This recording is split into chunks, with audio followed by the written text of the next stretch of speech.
my name is Zoe. I am the Tipsy Psychic, and today we're going to talk about cusp signs.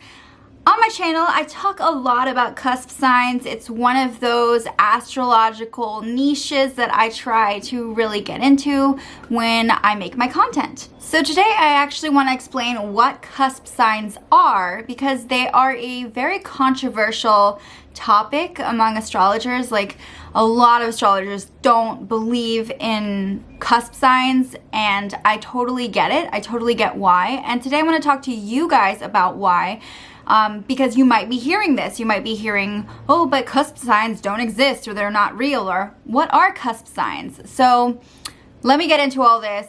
So I will probably be trying to explain it on this whiteboard. We'll see how well that goes. So when you are thinking about your zodiac sign, we're usually talking about the sun sign. But you have all these different planets, and when you're reading a natal chart, you kind of have to look at every single one, and you have to sort of give an overall reading, not just based on one sign, right? So when you're talking about the cusp, most astrologers will think about the lines that are dividing each of the houses into separate sections. It's like the edge of a house. But when it comes to cusp signs, it's going to be the edge of the sign. So first I'm going to kind of just label where these signs are at in my chart. My ascendant is in Sagittarius. All right, I kind of fucked up Capricorn. We got Aquarius, Pisces, Aries, Taurus,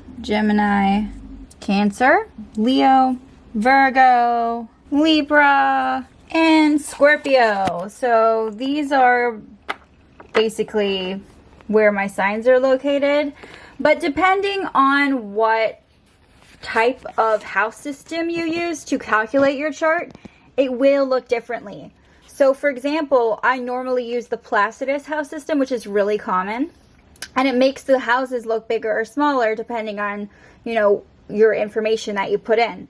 So most of the time, your sign won't be aligned with the exact shape of the house. Like here, I have made it kind of equal, but this is definitely not how it looks on my chart. This is just kind of for reference. There is something called the equal house system, where each of the houses are equal and everything's calculated that way. So I'm just kind of gonna go off of my chart and explain. So I am on the cusp of Taurus and Gemini.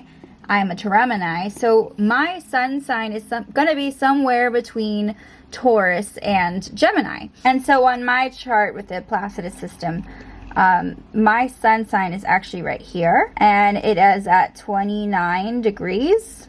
Yeah, so it's supposed to be a Taurus, right? So as you can see, the sun will rotate around just like all the planets. And they all have their own speeds. And the sun is going to want to go into Gemini next. And so the cusp sign is right when that sun is crossing into Gemini. So when someone is on the cusp, they usually will identify with traits from both signs. So I feel like my energy is also from Gemini, and I also identify with being a Taurus. So what happens is I grew up being told, you're a Taurus, you're a Taurus, you're a Taurus. And I didn't really identify with a Taurus, you know. Now I've learned to embrace my Taurus energy so much more, and my moon is in Taurus, so that's really powerful.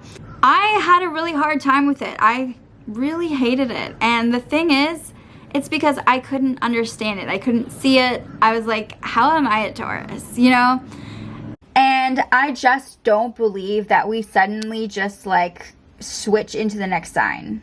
I think all the planets are moving around in tandem. They're doing their thing. And we don't just like change from one person to the next. Like, we don't just switch personalities. Most astrologers will agree that if you have a lot of important planets or placements in one sign, then that sign is much more important. Like, it will be more powerful in the chart. It will be more prioritized in a way. That is how most of the astrologers out there think. So, I mean, myself included. Now, if I have tons of planets in Taurus, that are very significant, then I'm naturally going to feel more like a Taurus than a Gemini. So it's really about energies, what's amplified, what's there. So if you have your Sun and Mars and Venus all right next to each other inside of a sign, like Virgo, for example, then you might hear an astrologer say, oh, well, you have so much Virgo in your chart, or you have a lot of earth energy, right? You have a lot of earth signs. That is energy, right? That's people saying, okay, you have a lot of this energy in your chart. So when you're thinking about cusp signs, you got to think about that energy. You're thinking about like, okay, so this sign has this type of energy, and my sun is right next to that energy, and it's like attracting that. And that's how I see it. So when people say, oh, we don't work with energies, that's total bullshit. If you have a lot of one sign in your chart that is very amplified, of course you're working with energies. Like, of course there's going to be more of that. Many astrologers roll their eyes at this because they see the natal chart as this very calculated and numerical thing, and they do the math and they say, well, if you're in this degree, then that's what you are. My beliefs are much more spiritual, much more woo-woo. A lot of astrologers don't like that, and that makes complete sense. I mean, astrology is kind of like a science. I don't like saying it's a science, but it's one of those things that people take very seriously, and it's all about numbers and, you know, being very on the dot, on the degree. I've also heard of this argument that it probably is just because your Mercury is in that sign. So my Mercury is in Gemini, and for those of you who don't know this, Gemini is ruled by Mercury, and when you have that planet that's in its like house where it belongs, or its sign where it belongs, then it's kind of more powerful. That's the gist of it. So naturally, when that happens, then yeah, of course, like, you gotta ask yourself, well, maybe that Mercury is impacting things. Maybe that's the influence I'm feeling. Maybe I'm actually not a cusp. Maybe it's just my Mercury and it's like influencing me and making me feel like a cusp sign. Your Mercury usually shows up in very close proximity to your sun sign. So it is very likely, especially if you're on the cusp, that your Mercury will be the other sign. I also have a lot of Taurus energy. You know, I have my moon in Taurus too. So the point is, there's two energies, and I don't feel like this is a Mercury thing. I feel like this is really tied to my identity. I feel like it has to do with who I am, and I don't think it has to do with that Mercury energy. So that's how I interpret it. I do believe in cusp signs, and I definitely think that my Mercury will probably impact things a lot and play a huge part in that, but I definitely still believe that I'm pulling energy on each side, and my Mercury is pretty close to Taurus too. I mean, I could have some Gemini Mercury, you know what I mean? So that's kind of how I think about it. And it is a good way to rationalize it, and I totally get it.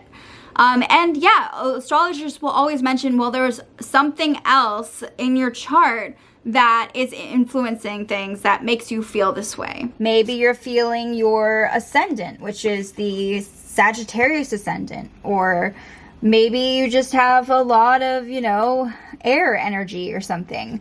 And the thing is, yeah, maybe all that makes sense. Like I said, this is all about beliefs. One argument I often hear is that you can't have two sun signs. Yeah, no shit. Of course you can't have two sun signs. They're arguing that I'm saying that my sun sign is here and here. And yeah, there aren't two sun signs. Like, that's stupid. Why would there be two sun signs, you know? Like, and they argue that that's the logic that I'm using here. And that, like I said, it's very mathematical. It's all about the degree, and it's not really about astrology. So if we are going to get very literal and mathematic about it, which is just not my style, could be your style, that's cool, no judgment. I am simply a Taurus then. I am a Taurus, okay? And I am certainly not saying that I'm also a Gemini. Like, I'm not saying I have two sun signs, one is a Taurus and one is a Gemini. That is not at all what I'm saying.